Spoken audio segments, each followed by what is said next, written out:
आप सभी का स्वागत है आज के एक बहुत ही महत्वपूर्ण क्लास में। अभी हम लोग तैयारी कर रहे हैं बीपीएससी के तहत जो एग्ज़ाम होने वाला है और उसका जो सिलेबस है SCERT। तो SCERT के तहत जो भी आपके बुक है उन सभी को हम लोग कवर कर रहे हैं और उसी क्रम में आज हम लोग कवर करने वाले हैं कक्षा 6 की जो पुस्तक है सामाजिक, आर्थिक और राजनीतिक जीवन। तो इस बुक को आज हम लोग पूरा कवर करेंगे। इसके अंदर जितने भी इम्पोर्टेंट फैक्ट दिए गए हैं उसको कवर करेंगे, जो भी आपका क्वेश्चन बनता है उसको भी हम लोग कवर करेंगे। तो अगर आप समझ लीजिए कि इस वीडियो को देख लेते हैं तो आपको यहाँ पे गारंटी देते हैं कि अगर इस किताब से अगर आपके एग्जाम में क्वेश्चन आता है तो यहाँ पे इस वीडियो से बाहर नहीं पूछेगा, क्योंकि यहाँ पे इन सभी फैक्ट को इस वीडियो के अंदर कवर किया गया है। तो चलिए हम वीडियो को शुरू कर सकते हैं। यहाँ पे देखिए आपके टोटल 7 चैप्टर इसमें दिए गए हैं। इन 7 को हम लोग चलिए कवर करते हैं। इससे पहले अगर आप चैनल पर नए हैं तो सब्सक्राइब कर लीजिए, क्योंकि बाकी जो भी अभी बाकी है इसमें जितने भी सब्जेक्ट वो भी आने वाला है। और इस वीडियो का PDF कहाँ मिलेगा उसको भी हम लोग इस वीडियो के बाद में बताने वाले हैं। तो यहाँ पर आप देख सकते हैं अभी ये जो है आपका जो क्लास होने वाला है ये आपका चौथा क्लास है। इससे पहले जो पहली क्लास आई थी वो क्लास 5 की EVS ख़त्म हो चुकी है। उसके बाद अगर हम बात करें क्लास 6 से 8 में तो यहाँ पे हमारी दुनिया को ख़त्म हो चुका है। उसके बाद दुनिया ख़त्म नहीं हुआ है, ये आपका बुक ख़त्म हो गया है। उसके बाद साइंस भी ख़त्म हो गया है और आज का जो है सामाजिक, आर्थिक, राजनीतिक ये भी आपका ख़त्म हो जाएगा। बच जाएगा केवल 6 का आपको अतीत से वर्तमान यानी हिंदी की बुक। बाकी और ये जो बुक है धीरे धीरे सभी आपको 10 से 15 दिनों के बीच में आ जाएगा। तो बस आप चैनल पे नए हैं तो सब्सक्राइब कर लीजिए, क्योंकि ये जो वीडियो आपको आएगा तभी आपके पास नोटिफिकेशन पहुंचेगा। तो चलिए हम वीडियो को शुरू करते हैं। आपको पहले चैप्टर से पहला जो इसका चैप्टर इसमें दिया गया है वह है विविधता की समझ। विविधता की समझ को देखिए हम लोग चलिए शुरू करते हैं। यहाँ पे विविधता का मतलब क्या होता है, यानी आपको अलग अलग जो चीज़ें पाई जाती है। ऐसा बोला जाता है कि हाँ भारत विविधताओं से भरा हुआ देश है, यानी आपको बहुत सारी इस विविधताएं पाई जाती है। सभी जगह अलग अलग लोग रहते हैं, सभी जगह अलग अलग खान पान होता है। तो विविधता का आधार हम लोग क्या चुन सकते हैं, खान पान के आधार पर, क्योंकि बहुत सारे क्षेत्रों में सभी जगह अलग अलग चीज़ें खाई जाती है। रहन सहन पे जैसे देख लीजिए बहुत जगह आपका रहन सहन अलग है, बिहार का अलग है, गुजरात में देखिए कपड़ा लोग अलग पहनता है उसका रहन सहन अलग है, जो आपको रहता है जम्मू कश्मीर में उसका रहन सहन अलग है। रंग रूप के अनुसार भी हम लोग देख सकते हैं, जैसे देखिए साउथ में कैसे लोग रहते हैं और उत्तर भारत में देखिए पहनावा के आधार पे, वेशभूषा के आधार पर, कहाँ के जीवन यापन है उसके आधार पे, और कहाँ पे देखिए भाषा पे, यानी कहाँ पे लोग सभी तरह के भाषा बोलती है, यानी यह विविधताओं के भरा यह देश है। उसके बाद त्योहारों के आधार पे हम लोग समझ सकते हैं कि विविधता का जो है ये आधार है, इसी के आधार पर विविधता जो है भारत में फैली हुई है। अब यहाँ पे देखिए आपकी जो बुक में जो दिया गया है जो चीज़, चलिए हम उसको देखते हैं। यहाँ पे आपको खान पान से देखिए विविधता कैसे दिया हुआ है, और यहाँ पे आप फिगर भी देख सकते हैं। जैसे यहाँ पे देखिए पहला जो फिगर है वो आपको लिट्टी चोखा का है। तो लिट्टी चोखा जानते हैं कहाँ का फेमस है, तो बिहार का फेमस है। तो आप यहाँ में पूछ सकता है, जैसे आपका 3 दिया था इस बुक में, तो यहाँ पे देखिए लिट्टी चोखा जो है बिहार का है। और मछली चावल पूछे तो मछली चावल सबसे ज़्यादा लोग बंगाल में खाते हैं, तो ये बंगाल हो जाएगा। इडली डोसा की बात करें तो ये आपको साउथ का खाना है, तो ये चीज़ याद रखिएगा। और दक्षिण भारत में देखिए थाली जो होता है परोसा जाता है इस प्रकार से परोसा जाता है, जैसे केले के पत्ते पे सब चीज़ दिया जाता है। और वहीं आपका देखिए ये गुजराती वाला थाली है, तो ये आपको दिया गया था। अगर एग्जाम में क्वेश्चन जो है अगर चित्र वाला पूछे तो भी आपको मिलान करने के लिए दे सकता है, या आपको सीधा ऐसे ही पूछ सकता है कि मछली चावल सबसे ज़्यादा कहाँ लोग खाया जाता है, तो आपको कहाँ पे, तो पश्चिम बंगाल हो जाएगा।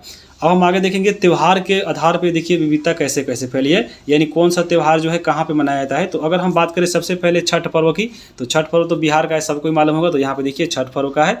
उसके बाद सरहुल दिया गया था, सरहुल जो है आपके झारखंड का है, सरहुल है झारखंड में मनाया जाता है। उसके बाद ओणम, ओणम जो है केरल में बनता है, और देखिए यही आपका ओणम पर्व मनाया जा रहा है। इसमें क्या होता है, तो नौका दौड़ होता है, यानी नौका का रेस लगाया जाता है। किसमें, तो ओणम में। पूछ सकता है कि हाँ ओणम में क्या होता है, तो नौका रेस होता है। उसके बाद देखिए इसमें दिया था लोहरी का, देखिए यहाँ पे लोहरी मनाया जा रहा है, और लोहरी जो है वह पंजाब का है, क्या है, त्यौहार है। उसके बाद देखिए ये 4 चीज़ें हम अलग से दिए हैं। जैसे यहाँ पे देखिए अटकल पोंगल एक पूछता है, अटकल पोंगल कहाँ का है, केरल का। और सीधे पोंगल पूछे तो आपको तमिलनाडु का है। तो यहाँ पे बहुत कन्फ्यूजन रहता है, इसलिए यहाँ पे इसको हम शामिल किए हैं। तो यहाँ पे इसको ट्रिक से याद रख सकते हैं। जैसे देखिए आप बिहार के हैं तो आपको हमेशा के लिए याद हो जाएगा। जैसे देखिए आप गांव में हमेशा सुने होंगे, एक जो है कहानी सुनते होंगे, एक कहा जाता है उसको बुझौल। जैसे बोलता है कि हाँ अटकल चटकल दही चटावल सावन में करैला फूरे। तो यहाँ पे उस तरह से याद रखिए, देखिए अटकल चटकल सावन में करैला फूले, तो करैला से केरल। तो यहाँ पे अटकल वाला अगर पूछे तो आपको याद हो जाएगा। देखिएगा ऐसे भी याद नहीं होता है। तो देखिए करेला का सब्जी जो है बहुत तीखा होता है, बहुत कोई इसको घोटाता नहीं है, बोलता है कि हाँ इसको घोटाएगा नहीं, जाके मुंह में इसको गले में जाके अटक जाता है। तो अटकल से केरल भी वैसे भी याद रख सकते हैं। जबकि ऐसे अगर पोंगल पूछे तो आपको तमिलनाडु याद रखिएगा। पोंगल में देखिए पोंगल यानी आपको गले मिलने की अगर बात हो रही है तो गले में क्या होता है, मिला जाता है, तो तमिल। तो यहाँ पे तमिल वैसे भी याद रख सकते हैं। जल्लीकट्टू है, ये तमिलनाडु का है, ये आपको याद रखना है। तो ये आपको पर्व भी पूछ सकता है एग्जाम में कि हाँ कौन सा पर्व किस राज्य में होता है। तो और जो आपके इसमें अन्य जो जैसे दिया है, जैसे आपका एसपीडी में है, एसपीडी में जो नवीनतम पर्व हुआ है उसको दिया गया है, तो उसको भी आप देख सकते हैं। अब हम बात करेंगे पूरे भारत में। देखिए भाषा की बात करें तो पूरे भारत में अगर भाषा बोली जाती है तो वह है 1652 से भी ज़्यादा। ये आपका जो आंकड़ा है आपको SCERT जो हम लोग बुक कवर कर रहे हैं इसी बुक का दिया हुआ है। बाकी हम इसमें अपने से नहीं जोड़ रहे हैं कि हाँ यहाँ पर याद रखिएगा 1652 से भी ज़्यादा भाषाएँ भारत में बोली जाती है। और उसमें अगर हम बात करें तो इन सभी भाषाओं में भारत की जो संविधान है उसमें अनुसूची में जो है 22 भाषा को शामिल किया गया 8वीं अनुसूची में। अब यहाँ पे देखिए इसको हम लोग याद करना जरूरी है। आपके बुक में तो नहीं दिया था लेकिन इसको एक्स्ट्रा से हम लोग चलिए इसको कवर करते हैं क्योंकि ये इंपॉर्टेंट है, तो आपके एग्जाम में पूछ सकता है। तो यहाँ पे देखिए अगर हम बात करें अनुसूची की तो ये 8वीं अनुसूची में आती है भाषा, और यहाँ पे आर्टिकल भी दिया गया है 344 के 1 में दिया गया है। और ये जो 22 भाषा है यहाँ पे देखिए कौन है, तो 22 भाषा में सबसे पहले आपको अगर हम बात करें जब मूल संविधान था जो बना था तो उस समय आपको 14 भाषाएं इसमें उल्लेखित की गई थी। तो यहाँ पे याद रखिएगा मूल संविधान में 14 भाषा ही थी, यानी फिर इसमें जो है 8 भाषा और जोड़ा गया था। तो जोड़ने के लिए मालूम होगा आपको संविधान में संशोधन होता है, तो यहाँ पे उस संशोधन को भी याद रखेंगे हम लोग और उसको भी ट्रिक से देखेंगे। तो यहाँ पे देखिए मूल संविधान में 14 भाषा थी, कौन कौन थी, तो यहाँ पे देखिए बांग्ला है, गुजराती है, हिंदी है, कन्नड़ है, कश्मीरी है, मलयालम, मराठी, उड़िया, पंजाबी, संस्कृत, तमिल, तेलुगु, उर्दू और असमिया। तो ये आपके ऑप्शन में दे सकता है कि हाँ दे देगा कि आपके बताइए कि इनमें से कौन भाषा जो है संविधान के जो 8वीं अनुसूची में शामिल है और कौन नहीं है। तो आपके ऑप्शन के अनुसार यहाँ पे इसको याद रखना पड़ेगा। अब यहाँ पे देखिए 14 भाषा तो देख लिए। अब हम यहाँ पे ये जो आपका 8 भाषा है इसको बहुत इंपॉर्टेंट है। यहाँ पे देखिए संविधान में संशोधन हुआ था पहली बार शामिल करने के लिए 21वां संविधान संशोधन वह 1967 में हुआ था, और उस समय एक ही भाषा जो है सिंधी को शामिल किया गया था, वो आपको सिंधी हो गया। तो 14 एक आपका ये 15 हो गया। उसके बाद देखिए आपको अगला जो भाषा हुआ था 71वां संविधान संशोधन हुआ था 1992 में, और उसमें 3 भाषा को जोड़ा गया था। और 3 भाषा कौन था, तो नमक था, याद रखिएगा नमक। न से आपको नेपाली, म से मणिपुरी, क से कोंकणी, तो ये आपको नमक याद रखना है। उसके बाद देखिए उसके बाद हुआ था 92वां संविधान संशोधन 2003 में, और इसमें आपको 4 भाषा को जोड़ा गया था। और 4 भाषा कौन था, तो बोडमास। तो यहाँ पे बोडमास लिख लीजिए, आपको याद रहेगा। जैसे ब से आपका क्या होगा, तो बोडो, ड से डोगरी, म से मैथिली और स से संथाली। तो यहाँ पे 8 तो आपको ऐसे ही याद हो गया होगा। और देखिए संविधान संशोधन की बात करें अगर याद करने की, तो अगर इसमें एक भी याद है तो आपको याद होगा। देखिए 21 + 71 क्या होता है, 92 होता है। तो 21 + 71 92, आपको ये भी याद रहेगा। 21 में आपका 1 है सिंधी, 71वां जो है आपका नमक है, और 92वां जो है बोडमास है। तो यहाँ पे आपको ऐसे याद रखना है, तो हमेशा के लिए याद रहेगा। अब यहाँ पे देखिए आपके बुक में जो है यहाँ पे कुछ बोले जाने वाली भाषा को यहाँ पे देखिए खालिस्तान अभ्यास के रूप में भरना था। जैसे बिहार का राज्य का जो है भाषा क्या था, तो इस बुक में दिया गया था आपको हिंदी दिया गया था, भोजपुरी दिया गया था, अंगिका दिया गया था, मैथिली दिया गया था, साथ में वजिका भी दिया था। तो वजिका ये सब क्षेत्र जो है आपको बिहार में बोली जाने वाली भाषा है। इसमें मेन रूप से आपका हिंदी है, लेकिन इसमें जो क्षेत्रीय भाषा बोली जाती है उसको भी शामिल किया गया। जैसे अगर हम बात करें उत्तर प्रदेश का, तो उत्तर प्रदेश में भी हिंदी बोला जाता है, और उसके साथ आपको क्षेत्रीय भाषा भी जैसे बोला जाता है। जैसे आपको कानपुर में कानपुरिया हो गया, अवध में अवधी हो गया, उसके बाद अन्य भाषा जो है इसमें बोला जाता है। उसके बाद अगर हम बात करें पंजाब में, तो पंजाब में आपको मालूम होगा पंजाबी बोला जाता है। कर्नाटक की बात करें तो वहाँ पे कन्नड़ भाषा फेमस है। तमिलनाडु में क्या है, तो तमिल है। केरल में मलयालम भाषा बोली जाती है। उसके बाद पश्चिम बंगाल में बंगाली बोला जाता है। उड़ीसा में उड़िया, मणिपुर में मणिपुरी, और असम में असमिया भाषा बोला जाता है। तो यहाँ पे अन्य जो आपके भाषा है उसको भी याद रखिएगा, यहाँ से पूछ सकता है। अब हम बात करेंगे प्रस्तावना की, क्योंकि आपके देखिएगा ये जो आपका चैप्टर समाप्त होगा पहला चैप्टर, उसके आखिरी में आपको प्रस्तावना दिया गया है। और संविधान का जो प्रस्तावना है आपको उससे क्वेश्चन बहुत सारा बनता है। अगर आप इसको देख लेते हैं तो प्रस्तावना से एक भी क्वेश्चन नहीं छूटेगा, आप चाहे वो 12th के लिए हो या आपको किसी लेवल की तैयारी कर रहे हैं। तो प्रस्तावना में सबसे पहले ये जो प्रस्तावना लिखा गया है आपको इसके अंदर से भी बहुत क्वेश्चन पूछता है। आप तो सीधा प्रस्तावना पढ़ते हैं कि हाँ हम भारत के लोग भारत को संपन्न, समाजवादी, पंथ निरपेक्ष और लोकतांत्रिक गणराज्य बनाने की समस्त नागरिकों को। अब यहाँ पे देखिए ये जो आपको पहला हम लाइन यहाँ पे पढ़े हैं, इसमें सीधा पूछता है कि ये जो आपका इसमें जो आदर्श जो दिया गया है उसको सजाने के लिए देता है। आपको इसमें सजाने के लिए देता है कि हाँ पहले कौन आएगा, दूसरा पे कौन आएगा, तीसरा पे कौन आएगा। तो पहला याद रखिएगा, पहला प्रभुत्व संपन्न, दूसरा समाजवादी, तीसरा पंथ निरपेक्ष आपको चौथा यहाँ पे लोकतंत्र गणराज्य, तो ये आपको सजाने के लिए भी देता है और ये आपको आदर्श कहलाते हैं। तो किसका, तो आपको प्रस्तावना का। उसके अलावा देखिए यहाँ पे पढ़िएगा, तो उनके समस्त नागरिकों को सामाजिक, आर्थिक और राजनीतिक न्याय की दी। तो यहाँ पे देखिए पूछता है कि प्रस्तावना में कितने प्रकार का न्याय है, तो 3 प्रकार का न्याय है। कौन कौन है, सामाजिक, आर्थिक और राजनीतिक। तो यहाँ पे ये भी पूछता है, एक इसमें आपका जोड़ देगा धार्मिक न्याय जोड़ देगा, और पूछेगा बताइए कि संविधान के इसमें जो आपका प्रस्तावना है इसमें कौन सा इसमें शामिल नहीं है, तो आपको धार्मिक न्याय नहीं है, बाकी 3 न्याय है। कौन सा है, तो आपको राजनीतिक, आर्थिक और सामाजिक। और इसका ट्रिक से भी याद रख सकते हैं, आसरा। यहाँ पे देखिए अगर आपको किसी से न्याय का आसरा है तो याद रखिएगा, अ से आर्थिक, आपका स से सामाजिक और र से राजनीतिक। तो न्याय कितने प्रकार का है, 3 प्रकार का। उसी प्रकार स्वतंत्रता भी इसमें 5 प्रकार का है। उसी प्रकार समता भी 2 प्रकार का है। उसी प्रकार बंधुता भी है। तो चलिए इसको हम क्वेश्चन के रूप में आपको इसमें आगे बता देंगे। लेकिन सबसे पहले बात करें इस प्रस्तावना को, तो प्रस्तावना को ही आपको उद्देशिका प्रस्ताव और उद्देशिका और प्रस्तावना ही बोला जाता है। इसको अगर हम बात करें तो इसको प्रस्तुत किया गया था संविधान में 13 दिसंबर 1946 को। प्रस्तुतकर्ता कौन थे, इसको प्रस्तुत किया था, तो जवाहरलाल नेहरू के द्वारा प्रस्तावना को प्रस्तुत किया गया था। और फिर यही प्रस्तावना को आपको 22 जनवरी को 1947 को यहाँ पे पारित कर लिया था और ये प्रस्तावना लागू हो गया था। प्रस्तावना की यहाँ पे देखिए, प्रस्तावना जो है संविधान की अगर हम बात करें तो संविधान में कहाँ से लिया गया है, तो अमेरिका के संविधान से लिया गया है। और प्रस्तावना को संविधान की कुंजी बोला जाता है। यानी आपको कुंजी किस तरह गेट खोलते हैं घर में जाने के लिए, उसी प्रकार आपको संविधान का जो किताब है उसको पढ़ने के लिए सबसे पहला जो चैप्टर है वो आपका प्रस्तावना ही है। सबसे पहले प्रस्तावना पढ़ा था, इसलिए संविधान की इसको कुंजी बोलते हैं। अब यहाँ पे देखिए इससे कौन कौन सा महत्वपूर्ण पॉइंट निकलता है। अगर हम बात करें, देखिए इसमें 5 आदर्श था जो सबसे पहले पढ़े थे हम भारत के लोग भारत को, तो संप्रभुत्व संपन्न, समाजवादी, पंथ निरपेक्ष, लोक गणतात्मक और गणराज्य बनाने की यहाँ पे ये बात कही गई है। तो ये आपको याद रखना है एक क्रम में, क्योंकि आपको बीपीएससी का जो एग्जाम होता है आपको ऐसे, उसमें इसको कितना बार पूछा गया है आपको सजाने के लिए। तो ये चीज़ आपको बीपीएससी ले रही है तो शक है कि पूछ ले, तो आपको पूरा एक क्रम याद रखना है, संप्रभुत्व संपन्न, समाजवादी, पंथ निरपेक्ष, लोक गणतात्मक और गणराज्य। उसके बाद यहाँ पे देखिए इसमें आपको 4 प्रकार की आकांक्षा थी। कौन कौन थी, तो आपको न्याय, स्वतंत्रता, समता और बंधुता। अब अगर आप बात करें इस न्याय की, तो 3 प्रकार का न्याय है बताए हैं, आसरा, आर्थिक, सामाजिक और राजनीतिक। इसमें धार्मिक वाला बहुत कन्फ्यूजन करता है, क्योंकि ये धार्मिक वाला हमेशा पूछता है, तो ये धार्मिक वाला याद रखिएगा। स्वतंत्रता की बात करें, स्वतंत्रता जो है 5 प्रकार का है, और उपासना, विचार, अभिव्यक्ति और फिर विश्वास है और धर्म है। इसको कैसे याद रखिएगा, तो इसका भी ट्रिक है। देखिए उपवास बीबी अधर्म करे, यहाँ आपको याद रखिएगा, उपवास से उपासना, 20 से आपका विचार हो जाएगा, 20 से फिर विश्वास हो जाएगा, अ से अधर्म में देखिए यहाँ पे अभिव्यक्ति हो जाएगा और ध से धर्म हो जाएगा। तो यहाँ पे 5 प्रकार का स्वतंत्रता भी है। उसी प्रकार इसमें 2 प्रकार की समता दिया गया है, वो आपका प्रतिष्ठा और अवसर है। और बंधुता की बात करें तो गरिमा, एकता और अखंडता, ये भी आपके 2 बंधुता दिया गया है। तो आपको प्रस्तावना से इतना ही क्वेश्चन बनेगा, इससे ज़्यादा आपको नहीं पूछ सकता है। प्रस्तावना में अगर बात करें एक और पूछेगा ज़्यादा करके, तो आपको प्रस्तावना में पूछेगा संशोधन कब हुआ था। तो एकमात्र संशोधन हुआ है प्रस्तावना में, वह हुआ था 42वां संविधान संशोधन 1976। और इसमें क्या हुआ था, तो प्रस्तावना में यहाँ पे देखिए अखंडता, निरपेक्ष, समाजवादी को जोड़ा गया था। यहाँ पे 3 चीज़ों को जोड़ा गया था नया नया। तो याद रखिए आपको इसमें जोड़ने के लिए आपस, याद रखिएगा ट्रिक, इसको आपस में यहाँ पे आपस इसको बुला लिया गया था। तो ऐसे याद रखिएगा कि 3 चीज़ों को जोड़ा गया था 42वां संविधान संशोधन के तहत। प्रस्तावना में कौन कौन था, तो आपको अखंडता, प से पंथ निरपेक्ष और स से समाजवादी। ये भी क्वेश्चन बहुत बार पूछा गया है, तो यहाँ से ये भी याद रखिएगा। अब यहाँ पे देखिए इस बुक के लास्ट में एक और दिया गया था भीमराव अम्बेडकर के बारे में। तो भीमराव अम्बेडकर का जन्म हुआ था 1891 को, और अम्बेडकर जयंती मनाया था 14 अप्रैल को, और इनका जो मृत्यु हुआ था 1956 में हुआ था। तो यहाँ से भीमराव अम्बेडकर के बारे में अगर पूछे तो देख लीजिएगा। अब यहाँ पे देखिए दूसरा चैप्टर है कि ग्रामीण जीवन के, यहाँ पे जीवन यापन के स्तर, यानी ग्रामीण जो लोग हैं वह कैसे जीवन यापन करते हैं। तो ग्राम में मालूम होगा, इसमें एक पॉइंट दिया गया था कि भारत जो है गाँवों का देश है, और भारत में अगर हम बात करें तो कितने गांव हैं, तो इस बुक में दिया गया था 6 लाख से अधिक गांव हैं।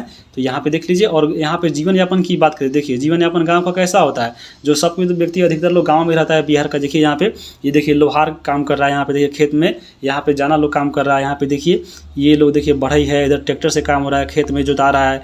तो ये सब चीज़ें जो है आपको गांव में ऐसे ही लोग जीवन यापन करते हैं। तो यहाँ पे देखिए इसमें क्वेश्चन दिया गया था आपको, मतलब इसमें अभ्यास दिया गया है कि कृषि कार्य के अंतर्गत कौन कौन से कार्य आते हैं। तो गेहूँ, चना, अरहर, मसूर, धान उपजाना आता है।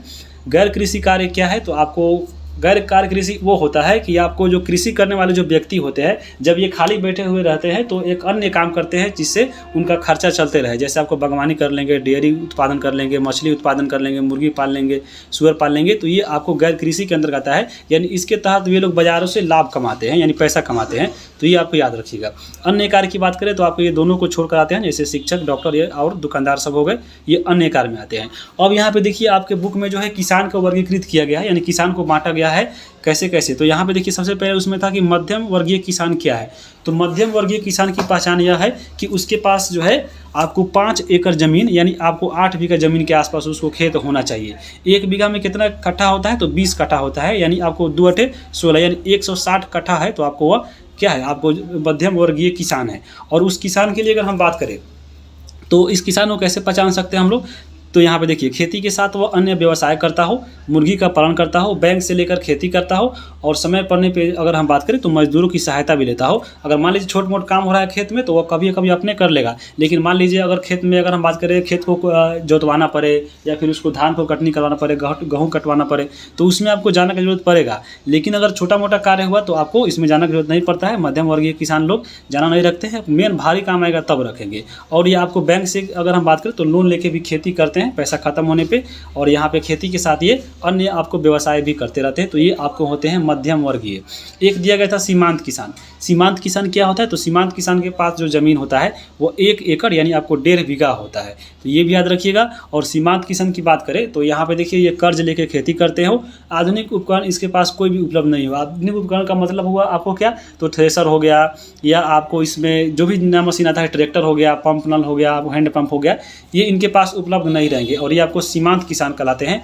और ये आपका जब अपना खेत में काम कर लेते हैं तो वो दूसरों के खेत में भी काम करने जाते हैं, यही आपके सीमांत किसान होते हैं। जैसे यहाँ पे देखिए इनका अन्य काम भी करते हैं अपने खेत में काम करने के बाद, जैसे गाय पाल लिए, भैंस पाल लिए, इसका दूध बेच लिए, या मुर्गी पाल लिए, ये आपको सीमांत किसान का कार्य है। और हम देखेंगे बड़ा किसान।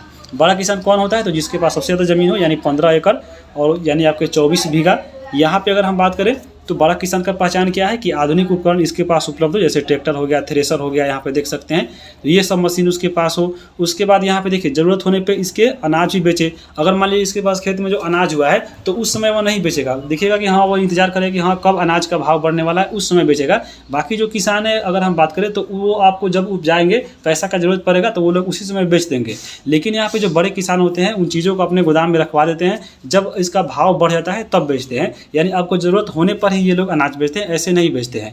इन्होंने अगर हम बात करें इसमें तो ये लोग कर्ज लेकर खेती नहीं करते हैं, क्योंकि ये बड़ा किसान है। उसके बाद देखिए अन्य जगह इनको काम करने की ज़रूरत नहीं पड़ती है। ये नहीं कि यहाँ खेत में अगर कोई काम नहीं हो रहा है तो दूसरी जगह हम कमा ले, ये आपको बड़ा किसान नहीं करते हैं। इनके पास बड़े बड़े मिल जैसे चावल मिल या गेहूँ मिल है, ये भी इनके पास होते हैं। तो ये इनके बड़े किसान की पहचान है जो आपके बुक के अनुसार दिया गया है। अब यहाँ पे देखिए एक होते हैं कृषक मजदूर।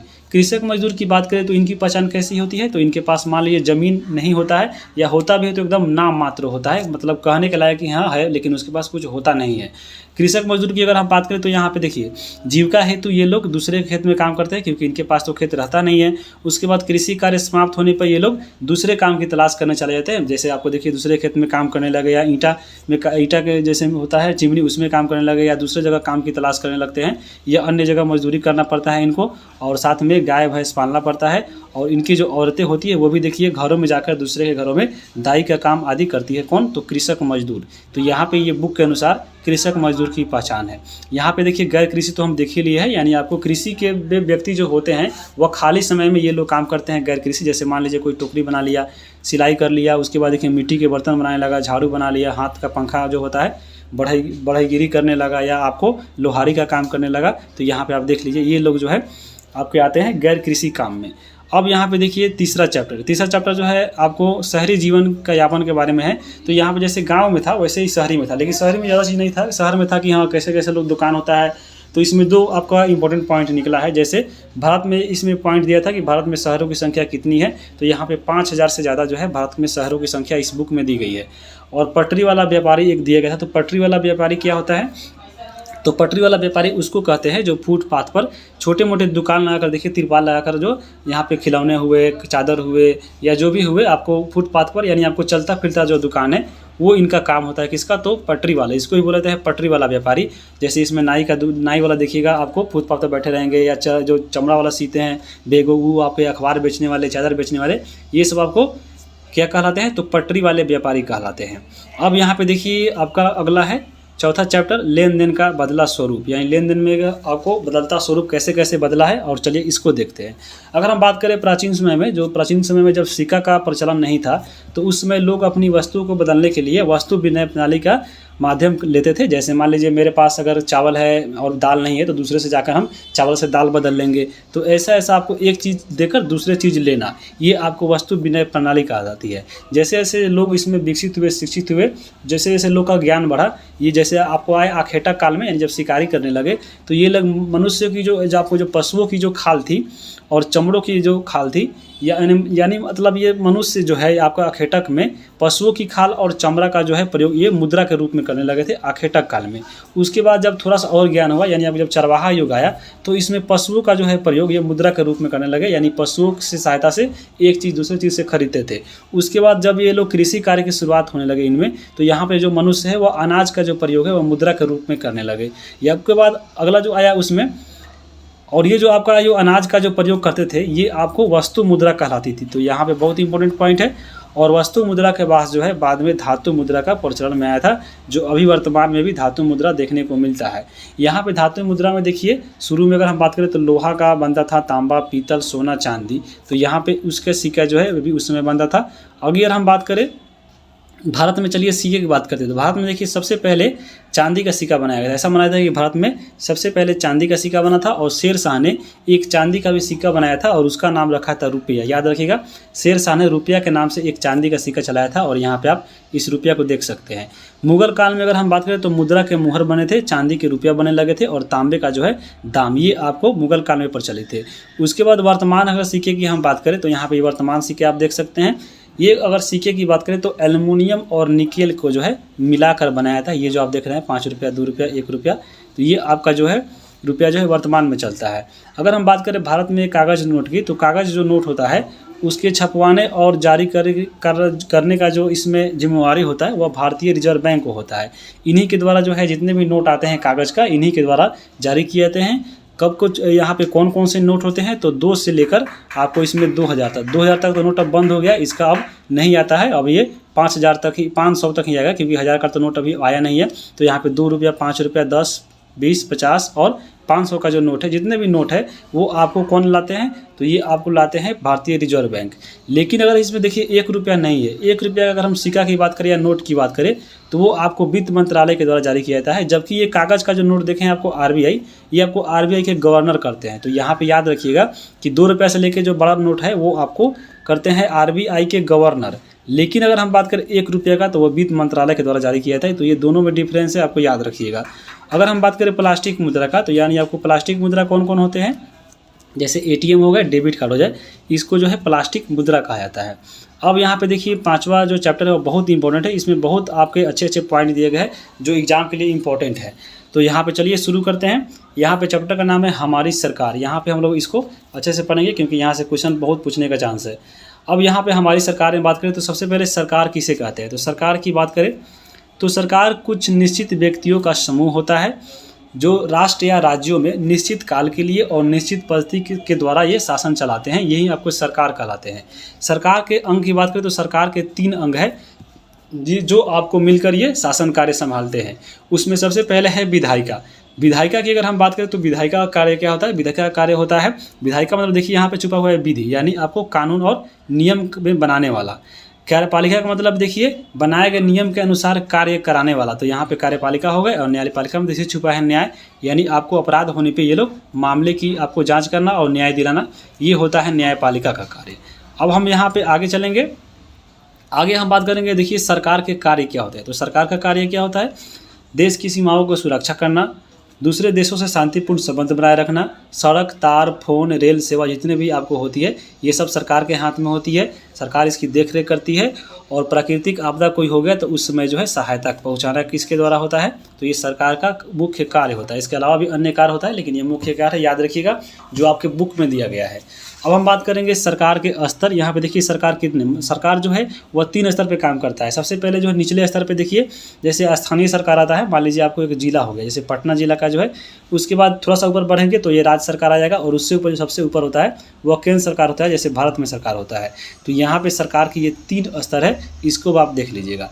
अब हम बात करेंगे आगे। अब यहाँ पे देखिए केंद्र शासित प्रदेश के बारे में दिया गया था।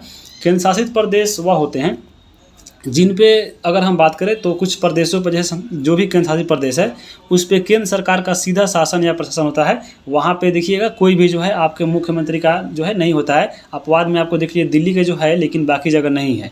तो आपको दिल्ली वाला याद रखना है, और बाकी इसमें सीधा प्रशासन जो है आपको इसमें हस्तक्षेप करती है केंद्र सरकार, तो ये याद रखिएगा। अभी वर्तमान में कुल कितने केंद्र शासित प्रदेश है, तो 8 केंद्र शासित प्रदेश है। 8 का यहाँ पे नाम दिया गया है। चलिए हम इसको देख लेते हैं। यहाँ पे आपके बुक में नहीं दिया गया था, लेकिन इसमें जो इंपॉर्टेंट है चलिए उसको देखते हैं, क्योंकि इसमें बाद में आपको संशोधन हुआ है। तो आपको दिल्ली हो गया, पुडुचेरी हो गया, अंडमान निकोबार, चंडीगढ़, लक्षद्वीप, और आपके दमन दीव और दादर जो नौगर हवेली थे इसको मिलाकर दमन दीव कर दिया गया है। 7वां में है आपके जम्मू कश्मीर, 8वां में है लद्दाख, क्योंकि जम्मू कश्मीर जो है पहले राज्य था, अब इसको 2 भागों में बांटकर इसको क्या बना दिया गया है, तो केंद्र शासित प्रदेश बना दिया गया है। तो यहाँ पे ये नवीनतम जो है आपके 6, 7, 8 है। तो चलिए इसके बारे में पूछ सकता है कि दमन दीव को कब मिलाया गया था नागर हवेली से, तो ये आपको घोषणा हुआ था 26 नवंबर 2019 को, और ये प्रभावी इसको लागू कर दिया गया था 26 जनवरी 2020 में लागू कर दिया गया था। और ये आपको नवीनतम दमन दीव जो है इसमें आपका क्या है, तो ये दोनों मिलाकर बनाया गया था, और ये नवीनतम केंद्र शासित प्रदेश है। जबकि अगर हम बात करें जम्मू कश्मीर लद्दाख की, तो ये आपको पहले राज्य थे, तो ये दोनों को तोड़ने के लिए पहले घोषणा की गई थी लोकसभा में अमित शाह के द्वारा, और ये 5 अगस्त जो है 2019 को यहाँ पे घोषणा हुई थी, और 31 अक्टूबर 2019 को इसको लागू कर दिया गया था, और जम्मू कश्मीर को तोड़कर यहाँ पे 2 केंद्र शासित प्रदेश बना गया था।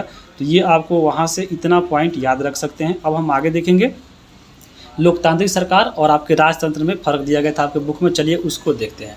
तो लोकतांत्रिक जो सरकार होते हैं वहाँ पे लोगों की जो मत है उसके द्वारा चुनी गई सरकार होती है। निश्चित समय हेतु और किसी भी व्यक्ति की सरकार जो यहाँ पे चुनी जाती है, निश्चित समय के लिए ही कोई व्यक्ति वहाँ पे शासन करता है, और जनता की इच्छा से चुनी गई सरकार होती है, और लोगों के द्वारा चुने गए प्रतिनिधि जो रहते हैं वही इसके द्वारा ही शासन कार्य यहाँ पे होते हैं। जबकि अगर हम बात करें राजतंत्र का, तो इसमें सारी शक्तियाँ जो होती है वह राजा के हाथ में निहित रहती है, और यहाँ पे जो शासन प्रशासन चलता है वह वंशावली होता है, यानी एक राजा का बेटा ही राजा बनता है। यहाँ पे कोई चुनाव कार्य नहीं होता है। राजा मरेगा तो राजा का बेटा या आपको उसका बेटा राजा को मार कर भले बन जाए, लेकिन यहाँ पे क्या होता है, तो यहाँ पे वंशानुगत जो है प्रशासन चलता है। यहाँ पे आप लोग दोनों में अंतर समझ लिए होंगे। चलते हैं आगे। अगर हम बात करें लोकतांत्रिक सरकार में, तो लोकतांत्रिक सरकार में जनता जो होती है वह सरकार बनाने से लेकर और उसके कार्यों करने की जो समीक्षा होती है उसमें भी भागीदारी लेते हैं। अगर हम तो सरकार बनाने में वो भागीदारी लेते ही हैं, लेकिन वहाँ पे वो समीक्षा हेतु कैसे भागीदारी लेते हैं, तो देखिएगा आंदोलन के द्वारा, जुलूस के द्वारा, कोर्ट में केस करके या पत्र लिखकर जो है सरकार की समीक्षा, यानी आपको बुराई नीचाई उसमें दिखाते रहते हैं कि हाँ ये काम गलत है, ये काम सही है। तो यहाँ पे लोकतांत्रिक सरकार में ये फ़ायदा है कि अगर आपके खिलाफ कोई काम हो रहा है तो आप उसके प्रति आवाज़ उठा सकते हैं, यानी उसकी जाँच में भाग ले सकते हैं, यानी उसकी समीक्षा कर सकते हैं। अगर हम बात करें आगे, तो आगे अब हम देखेंगे कुछ और अलग पॉइंट है कि अंग्रेजी शासन के दौरान भारत में अशिक्षित महिलाओं और गरीबों का जो था वो मत देने का अधिकार नहीं था। इस पे यहाँ पे देखिए गांधी जी ने एक बयान में कहा था, उन्होंने एक पत्रिका निकाली थी जो यंग इंडिया के नाम से थी, तो उसमें इन्होंने 1931 में इन्होंने एक बयान दिया था। इसमें कहना था इनका कि मैं यह विचार से बिल्कुल सहमत नहीं हूँ कि जिस व्यक्ति के पास केवल संपत्ति है वही केवल वोट करेगा और जो गरीब है वो नहीं करेगा। तो ये कथन गांधी जी का था। कब कहा था, तो 1931 में कहा था, और ये इनका पत्रिका कौन था, तो यंग इंडिया था। अब हम बात करेंगे यहाँ पे देखिए महिलाओं को नहीं दिया जा रहा था, तो महिलाओं ने यहाँ पे विश्व स्तर पर भारी आंदोलन किया था। उसके बाद यहाँ पे देखिए भारी मत आंदोलन के बाद आपको जो महिलाओं को अधिकार मिला था वोट देने का, तो यहाँ पे भारत में तो लेट से मिला, लेकिन उससे पहले जो है दूसरे जगह मिल चुका था। अगर हम बात करें तो यहाँ पे देखिए 1902 में आपको कहाँ पे, तो आपको ऑस्ट्रेलिया को मिल चुका था महिलाओं को वोट देने का अधिकार, 1920 में अमेरिका में, और 1928 में जो है इंग्लैंड में दिया गया था। और ये तीनों पॉइंट आपको SCERT के बुक में दिया गया है, तो याद रखिएगा। भारत में अगर हम बात करें, देखिए भारत वाला नहीं दिया था इस बुक में, लेकिन भारत वाला याद रखना है कि भारत में महिलाओं को मत देने का जो अधिकार मिला था भारत शासन अधिनियम 1919 से मिला था। तो यहाँ पे ये पॉइंट याद रखिएगा। और आगे अगर हम बात करें, इसी को बोला है चेम्सफोर्ड सुधार 1919, और यहाँ पे ये जो है भारत शासन अधिनियम 2000 आपको 1919, ये दोनों एक ही है। अब हम बात करेंगे, देखिए लोकतांत्रिक सरकार जो होती है वह 3 आधारभूत सिद्धांतों पर कार्य करती है। है और इसी के आधार पर लोकतांत्रिक कहलाती है। तो यहाँ पे देखिए कौन कौन सिद्धांत है। पहला सिद्धांत है कि लोगों की भागीदारी, यानी लोकतांत्रिक सरकार में जो है लोगों की भागीदारी होती है। यहाँ पे समस्याओं का समाधान भी होता है और सभी जितने भी भारत में जो जनता है या जहाँ पे आपका जो लोकतांत्रिक सरकार है वहाँ पे जनताओं के बीच में समानता और न्याय देखने को मिलता है। तो ये 3 आधार जो है लोकतांत्रिक सरकार चलाने की है और ये तीनों जो है आपके बुक में दिया गया है। तो बहुत महत्वपूर्ण है, आपके इसमें एक अलग से जोड़ देगा और पूछेगा कौन नहीं है, तो यहाँ पे इसको एक बार याद रखिएगा। आगे हम देखेंगे अब अगला यहाँ पे है चैप्टर स्थानीय सरकार। यहाँ पे इसमें बहुत ही महत्वपूर्ण पॉइंट दिया गया है जो एग्जाम के लिए इम्पोर्टेंट है। तो चलिए शुरू करते हैं। पहले इसमें कहा गया है कि ग्राम पंचायत का गठन, तो ग्राम पंचायत का जो गठन होता है वह आपको एक गांव या एक से अधिक गांव मिलकर करता है। लेकिन ग्राम पंचायत का जो गठन होता है वह मेन रूप से जनसंख्या के आधार पर किया जाता है। यानी किसी मान लीजिए किसी एक ही गांव में अगर ज़्यादा जनसंख्या हो गया तो वहाँ पे एक ही गांव में बन जाएगा। मान लीजिए एक गाँव में बहुत ही ज़्यादा लोग हो गया तो उसी में 2 पंचायत बन जाएगा। बहुत सारा गाँव ऐसा भी है जहाँ पर बहुत जनसंख्या है तो एक ही गाँव में आपके 2 पंचायत आते हैं। तो यहाँ पर एक या एक से अधिक गाँव मिलकर जो है ग्राम पंचायत का गठन करती है। और आपके बुक में दिया गया है कि मान लीजिए अगर कहीं का जो जनसंख्या है वह आपके 7000 से ऊपर हो गया तो वहाँ पे एक ग्राम पंचायत का गठन हो जाएगा। अब यहाँ पे ग्राम पंचायत का जो प्रधान होता है मुखिया कहलाता है, यानी आपका जो उसमें जो सबसे हेड होता है ग्राम पंचायत का उसी को हम लोग मुखिया बोलते हैं। तो मुखिया के लिए योग्यता क्या होता है, चलिए उसको देखते हैं। मुखिया के लिए ये कहा गया है कि उसी पंचायत का वह रहने वाला हो और यहाँ पे उसकी आयु सीमा जो है 21 वर्ष हो। यहाँ पे आयु सीमा इंपॉर्टेंट है, याद रखिएगा। उसके बाद यहाँ पे उसकी शैक्षिक योग्यता जो है, यहाँ पे देखिए बिहार में जो है आपको नहीं दिया गया है कि हाँ या 10वीं पास हो या आपको मैट्रिक फेल हो। यहाँ पे सीधा कहीं कहीं अगर हम बात करें तो कहीं कहीं आपको दूसरे राज्यों में जो है यहाँ पे शैक्षिक योग्यता लगाया गया है, लेकिन बिहार में अभी तक नहीं लगाया गया है। उसके बाद यहाँ पे माना जाता है कि कानूनी कार्रवाई, मान लीजिए अगर आप नामांकन कराने जा रहे हैं चुनाव मुखिया के खड़ा होने के लिए तो आपको उस समय कोई भी कानूनी कार्रवाई नहीं होना चाहिए। जब नामांकन करवाने जाइएगा तो आपको आधार कार्ड लगेगा, क्योंकि आपको यहाँ पे उसी पंचायत के रहने वाले हैं तो वहाँ पे आपका निवासी लगेगा, पैन कार्ड लगेगा, तो ये सब आपको लग सकता है। उसके साथ कुछ जमानत राशि भी यहाँ पे जमा करना पड़ता है। तो यहाँ ये जो आपका जमानत राशि है वो सभी पंचायत के लिए अलग अलग होता है, तो यहाँ से ये भी याद रख सकते हैं। अब हम बात करेंगे आगे ग्राम पंचायत के बारे में और चीज़ें। तो यहाँ पे ग्राम पंचायत में आपको कई वार्डों में जो है विभक्त होता है, यानी एक ग्राम पंचायत में देखिए किसी में 8, किसी में 10 जो है या किसी में 5 जो है ग्राम पंचायत में आपको उतना वार्ड होता है। जैसे यहाँ के हम बात करें जितने भी जो वार्ड होते हैं उस वार्ड का जो प्रतिनिधि होते हैं उसको बोला जाता है वार्ड सदस्य। वार्ड सदस्य अगर देखे होंगे आपके गाँव में क्या कार्य करता है, जैसे देखिए नल जल वाला जो है अभी वहीं करवा रहा है, या आपको कोरोना के समय में देखिएगा बहुत सारे जो है आपको जो है इसमें आपको ग्लव्स हो गए, आपको ये सब बांटे जा रहे थे वार्ड सदस्य के द्वारा, और उसके द्वारा ही आपको जो पैसा मिलता है शौचालय का इसी के द्वारा ही आता है। तो ये सब जो है वार्ड सदस्य का काम होता है। लेकिन वार्ड सदस्य का एक और जो मुख्य काम होता है वो बहुत इंपॉर्टेंट है, और इसका कार्य यह होता है कि जो उप मुखिया होता है, उप मुखिया को वार्ड सदस्य के द्वारा ही चुना जाता है। तो उप मुखिया कौन होता है, तो उप मुखिया आपको मुखिया की अनुपस्थिति में यह कार्य करने वाला व्यक्ति होता है, और इसका जो चुनाव होता है वह वार्ड सदस्य के द्वारा आपको किया जाता है। ऐसा माना जाता है कि जो मुख्य मुखिया होता है वो पैसा देकर वार्ड सदस्य को खरीद कर वो अपने पक्ष में मिला लेता है और आपको खुद उप मुखिया बन जाता है। तो ये आपको चीज़ें याद रखना है उप मुखिया से। अब हम यहाँ पे देखिए सचिव के बारे में। सचिव की अगर बात करें तो सचिव क्या आता है, तो यहाँ पे इसका नाम जो है अगर हम बात करें, सचिव को ही पंचायत सचिव की नाम से भी जाना जाता है। जैसे आप पंचायत जो आया था आपका, जैसे आया था पंचायत जो आपका फिल्म आया था उसमें आप देखे होंगे यहाँ पे पंचायत जो सचिव था आपसे, तो उसके बारे में अच्छा से यहाँ पे आप जानते होंगे। यहाँ पे जो पंचायत जो होता है, जो पंचायत सचिव, इसका जो नियुक्ति है अगर हम बात करें तो वह चुनाव के द्वारा नहीं होता। ये एक इंपॉर्टेंट पॉइंट है, आपके ऑप्शन में दे सकता है कि जो पंचायत सचिव होता है कैसे बनता है, तो वह चुनाव के द्वारा जो है नहीं बनता है। अभी आपको मालूम होगा बिहार का भी एग्जाम हुआ है, तो यहाँ पे बिहार में अगर हम बात करें सचिव का, तो सचिव का जो नियुक्ति होता है वह सरकार करती है। और सरकार कैसे लेती है, तो एग्जाम लेकर करती है। जैसे अभी देखे हैं बिहार SSC का जो इंटर स्तर पर एग्जाम हुआ था उसमें बहुत सारे जो लोग हैं वो आपके सचिव बने हैं। तो ये आपको एग्ज़ाम देकर पढ़ना पड़ता है सचिव। तो याद रखिएगा सचिव का कार्य क्या होता है, तो ग्राम सभा का जो बैठक होता है वो आपको ग्राम सभा और ग्राम पंचायत को बैठक बुलाता है, और बैठक में जो भी चीज़ें तय की जाती हैं कि ये होने वाली है तो यहाँ पे उसको नोट करता है और उसको क्रियान्वयन में इसको सहायक करता है। कौन, तो आपके सचिव। तो यहाँ सचिव देख लिए। अब हम बात करेंगे, एक होते हैं BLO। BLO का जो चर्चा है आपके बुक में दिया गया है, तो बहुत इंपॉर्टेंट होता है। BLO का मतलब होता है बूथ लेवल ऑफिसर। इसका कार्य क्या होता है, तो इसका कार्य होता है कि वोटर लिस्ट में जितने भी व्यक्ति जिसका नाम नहीं जुड़ा हुआ है उसका नाम जोड़ना, इसका काम होता है BLO का। मतदान करने की आयु सीमा कितनी है, तो 18 वर्ष दी गई है। आपको मालूम होगा वयस्क मताधिकार 18 वर्ष में दी जाती है। उसके बाद अगर हम बात करें, जब ये 18 वर्ष था, लेकिन अगर हम बात करें आपको पहले यानी आपको 1989 से पहले जो था आपको 21 वर्ष था। तो यहाँ पे एक संविधान में संशोधन किया गया था, 21वां संविधान संशोधन 1989, और इसके साथ अनुच्छेद 326 में संशोधन करते हुए यह कह दिया गया कि अब 21 वर्ष नहीं रहेगा मतदान करने की आयु, इसको घटाकर यह 18 वर्ष कर दिया गया। तो ये पॉइंट बहुत इंपॉर्टेंट है। ग्राम पंचायत के प्रतिनिधियों का कार्यकाल कितना होता है, तो देखते हैं आपको जो मुखिया बनता है वह 5 साल के लिए होता है। तो यहाँ पे आपके इसके कार्यकाल 5 साल का होता है। ग्राम पंचायत का जो चुनाव होता है वो कौन करवाता है, तो राज्य का निर्वाचन आयोग कराता है। आपको याद रखिएगा, देश का निर्वाचन आयोग नहीं, ये राज्य का निर्वाचन आयोग होता है। अब हम बात करेंगे बिहार में पंचायती राज व्यवस्था के तहत यहाँ पे आरक्षण भी दिया गया है। तो आरक्षण जो दिया गया है वो किसको दिया गया है, आपको महिलाओं को दिया गया है। आपको मालूम होगा 50% महिलाओं को आरक्षण है आपको चुनाव लड़ने में। और यहाँ पे ये अगर हम बात करें तो ये जो निर्धारण कौन करता है कि हाँ कितना मिलेगा, तो जिला पदाधिकारी यानी डीएम जो होता है वो जिला का वन निर्धारित करता है कि हाँ किस व्यक्ति को यहाँ पे कितना आरक्षण मिलेगा। तो बिहार में अगर हम बात करें तो महिलाओं को सभी पदों के लिए जो है आपको चुनाव में 50% का आरक्षण दिया गया है। तो ये चीज़ याद रखिएगा। अब हम देखिए ग्राम पंचायत के यहाँ पे देखिए कार्य क्या होता है। ग्राम पंचायत में आपको जितने प्रतिनिधि होते हैं मेन आपके मुखिया वो क्या क्या करते हैं, तो यहाँ पे देखिए ग्रामीण विकास योजनाओं का ग्राम सभा के द्वारा चर्चा जो भी होता है जिस विषय पे उसको क्रियान्वयन करना, कृषि पशुपालन सिंचाई मछली पालन या आपके आदि को बढ़ावा देना होता है। इंदिरा आवास पेयजल सड़क घाट बिजली व्यवस्था या बाजार एवं मेला का इत्यादि जो आयोजन कराती है ये आपको मुखिया के अंदर होती है।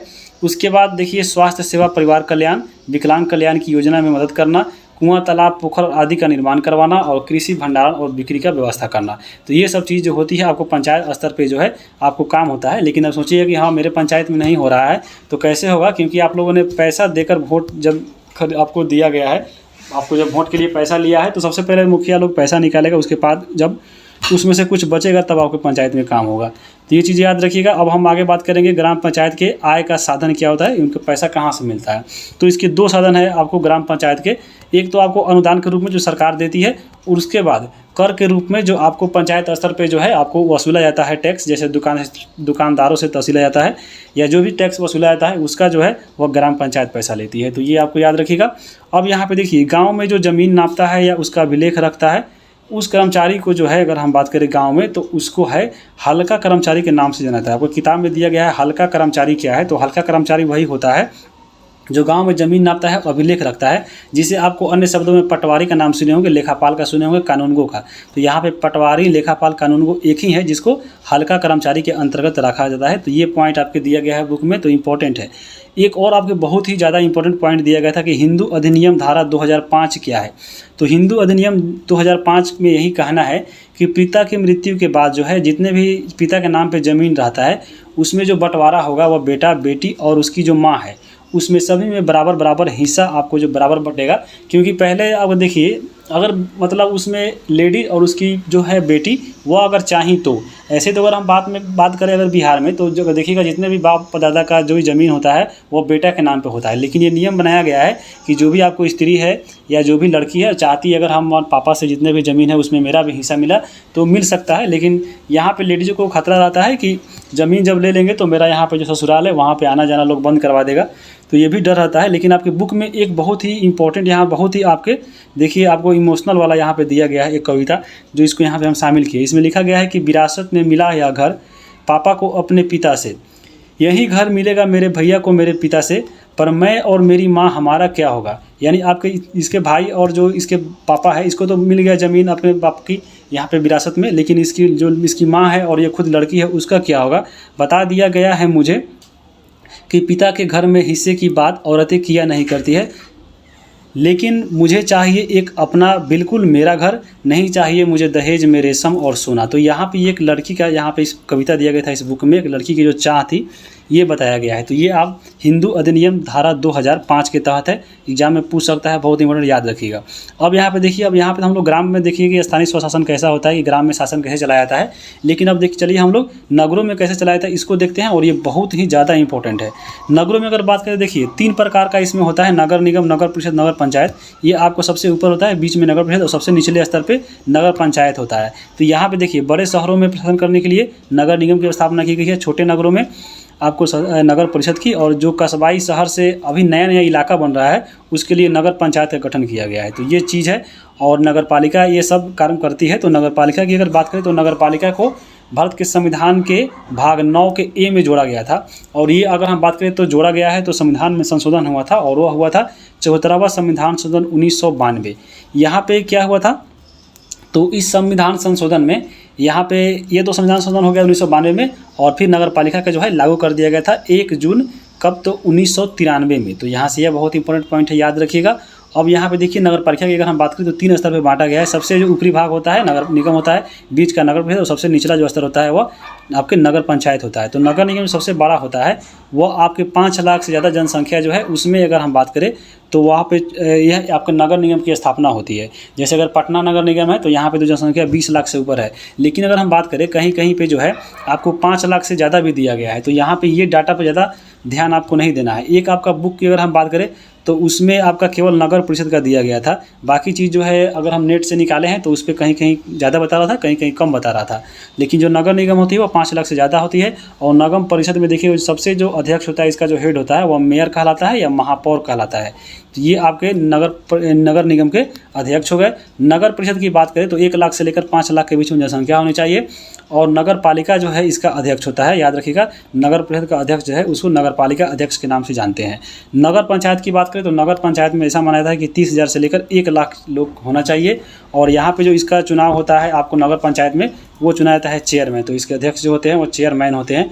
तो ये आपका स्थानीय, ये आपका जो है नगर लेवल पर जो आपका स्वशासन होता है उस पर आधारित था। अब यहाँ पे कुछ पॉइंट इसमें दिया गया, चलिए उसको देखते हैं। जैसे अगर हम बात करें पटना नगर निगम की स्थापना कब हुई थी, तो 15 अगस्त 1952 को हुई थी। और ये पॉइंट आपके बुक में दिया गया है तो इंपॉर्टेंट है, 1952 में हुआ था। कुल अगर नगर निगम की बात करें तो कुल अभी आपके बिहार में जो है 19 नगर निगम है, और ये सहरसा जो है इसमें नवीनतम है। ये आपके बुक में नहीं दिया गया था, ये नेट के द्वारा आपको बताया गया है। और 1994 में सूरत में प्लेग फैला था, इसकी जो है कहानी दी गई थी आपके बुक के लास्ट में कि सूरत की कहानी दी गई थी। तो सूरत में जो है 1994 में जो है आपको प्लेग फैला था। और प्लेग जो फैलता है वो चूहों के कारण फैलता है, लेकिन आपके बुक में दिया गया था कि हवा के द्वारा फैलता है। तो ये हमको गलत लग रहा है, हवा से नहीं, ये चूहों से फैलता है। और आपका जो प्लेग होता है वो आपको बैक्टीरियल डिजीज है, यानी आपको बैक्टीरिया जीवाणु से होता है। तो यहाँ पे ये भी याद रखिएगा। अब हम बात करेंगे आगे अध्याय 7 में। अध्याय 7 जो है इसमें सड़क सुरक्षा उपाय नाम से एक चैप्टर है, और इसमें आपको सड़क पर सुरक्षा कैसे करनी चाहिए ये सब चीज़ें गई है। जैसे आपको यातायात संकेत के बारे में इसमें दिया गया है। तो यातायात संकेत जो होता है यहाँ पे देखिए इसमें क्या कहा गया, यातायात संकेत के लिए आपको 3 जो है लाइट का प्रयोग किया था। एक आपका लाल बत्ती, हरी बत्ती और पीली बत्ती। लाल बत्ती का मतलब क्या होता है, आप समझ लीजिए रोड पर जा रहे हैं तो लाल बत्ती अगर जल गया तो लाल बत्ती मान लीजिए, लाल बत्ती खतरा का प्रतीक माना जाता है। कहीं भी लाल बत्ती हो आप समझ लीजिए कि वह खतरा होने वाला है, यानी आपको रोड जो है आपको जाम है, रोड बंद किया गया है। तो यहाँ पे लाल बत्ती जाए तो देखिए अगर लोग नहीं जाता है तो यहाँ पे वाहनों को रुकने का संकेत जो है लाल से दिखाया जाता है। हरी बत्ती का मतलब है कि हाँ अब रास्ता साफ है, आप जा सकते हैं। तो ये हरा बत्ती जलने पर देखिएगा आपको गाड़ियाँ चलने लगती है। पीली बत्ती की बात करें तो पीली बत्ती जो है यहाँ पे पीली बत्ती जलने पे आपको जाम हल्का फुल्का रहता है, और उसमें मतलब यह होता है कि सतर्कता के साथ आप आगे बढ़ सकते हैं, लेकिन ये पूरा खाली नहीं है, थोड़ा मोड़ा जाम है लेकिन आप जा सकते हैं। तो ये पीली बत्ती का होता है। तो यहाँ पे 3 बत्ती जो है रोड पे उपयोग किया था, आप यहाँ पे देख सकते हैं। और वहीं जहाँ पे ये जो तीनों बत्ती लगा रहता है उसी पे एक देखिएगा क्रॉसिंग बना रहता है, जेब्रा क्रॉसिंग। ये आपको जेब्रा का जो कलर होता है उसी के अनुसार ये बनाया जाता है, यानी चितकबरा। और ये जो आपका जेब्रा क्रॉसिंग होता है, जैसे आप यहाँ पे देख सकते हैं, ये देखिए आपका रोड पे जेब्रा क्रॉसिंग बनाया गया है। इसका मतलब क्या होता है, इसका मतलब होता है ये इसलिए बनाया जाता है ताकि ये पैदल यात्री इस पे जा सके। तो पैदल यात्रियों के लिए ये आपको जेब्रा क्रॉसिंग बनाया जाता है। तो यहाँ पे ये जेब्रा क्रॉसिंग के बारे में याद रखिएगा। आगे हम बात करेंगे, कुछ बुक में आपके यहाँ पे देखिए संकेत दिया गया था जो आपके एग्जाम में पूछ सकता है कि हाँ ये संकेत किस लिए किस में काम आता है। जैसे देखिए अगर ये लाल बत्ती जल गया तो इसका मतलब है कि रुकिए, यानी स्टॉप। यहाँ पे इसका मतलब होता है स्टॉप, यानी आप आगे नहीं बढ़ सकते हैं, यानी आपके रास्ता साफ नहीं है। उसके बाद देखिए ये आपका जेब्रा क्रॉसिंग है, इसका यहाँ पे क्यों उपयोग किया जाता है, ये पैदल यात्रियों के लिए उपयोग किया जाता है। उसके बाद यहाँ पे देखिए ऐसा देखिए कहीं कहीं बोर्ड पे ऐसे बना दिया जाता है और ये आपको ऐसा निशान बना दिया जाता है। इसका मतलब क्या होता है, यानी आपको दाहिने की तरफ पार्किंग है, पी से पार्किंग, यानी आपको ये दाहिने तरफ है तो दाहिने की तरफ आपके पार्किंग है, यानी पार्किंग राइट साइड एरिया इसका बोला जाता है। तो ये आपको पी का मतलब वही होता है। ये का मतलब देखिए यहाँ पे फिगर में देखिए इसका मतलब क्या होता है, यानी इसमें देखिए एक आपका हॉर्न लगाया गया है, हॉर्न के ऊपर ऐसे लगा दिया गया है, यानी आपको हॉर्न निषेध, यानी आप इस समय हॉर्न नहीं बजा सकते हैं। तो यहाँ पे इसका हो गया। उसके बाद देखिए ये जो चिन्ह देखिए कभी कभी रोड पे लगाया जाता है, आपको ग्रीन कलर के ऊपर ये लगाया जाता है। इसका मतलब होता है कि हाँ यहाँ पे आपके अगल बगल में अस्पताल है, यहाँ पे देखिए इसका मतलब क्या होता है, तो प्राथमिक उपचार केंद्र यानी फर्स्ट एड पोस्ट इसको बोला जाता है। तो ये चीज़ें आपको संकेत के रूप में दे सकता है मिलान करने के लिए। या आपको देखिए इसका मतलब क्या होता है, तो इसका मतलब होता है नो एंट्री यानी प्रवेश निषेध है, यानी आपको ऐसे जाने का निशान बना दिया है लेकिन उस पर काट दिया है, यानी उसमें आप नहीं जा सकते हैं। उसके बाद देखिए हॉर्न बजाना अनिवार्य है, और इसी पर लगा के ऐसे कर देता है तो ये आपको क्या होता है, नो हॉर्न। तो यहाँ पे इसको याद रखिएगा।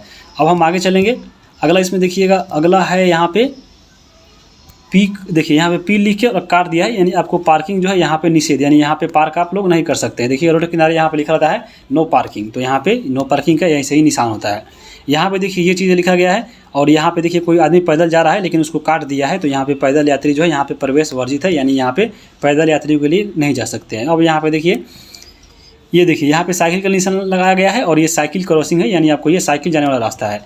यहाँ पे देखिए ये से बनाकर देखिए कहीं वहाँ पे स्कूल, यहाँ पे लोग जाता है बच्चा लोग यहाँ पे दौड़ने के लिए, तो आपको ये आगे स्कूल है, स्कूल के लिए ये निशान बनाया जाता है। तो यहाँ पे कुछ प्रतीक दिया गया था जिसको आप लोगों ने यहाँ पे देख लिया है।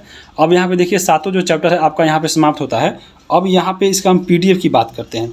PDF लेने के लिए आपको क्या करना है, तो आपको जाना है टेलीग्राम पे सर्च करना है स्टूडेंट जेल खाना, ये चैनल का नाम है। आप वहाँ पे ज्वाइन करके वहाँ से आप PDF प्राप्त कर सकते हैं, जो भी यहाँ पे जानकारी है। तो वीडियो कैसा लगा है कमेंट करके ज़रूर बताइएगा, और आगे आने वाला जो क्लास है ऐसे ही आपको मिलता रहेगा। अपने दोस्तों के पास ज़रूर शेयर कीजिए। चैनल पे नए हैं तो सब्सक्राइब कर लीजिए आगे आने वाले वीडियो के लिए। वीडियो देखने के लिए आप सभी को बहुत बहुत धन्यवाद।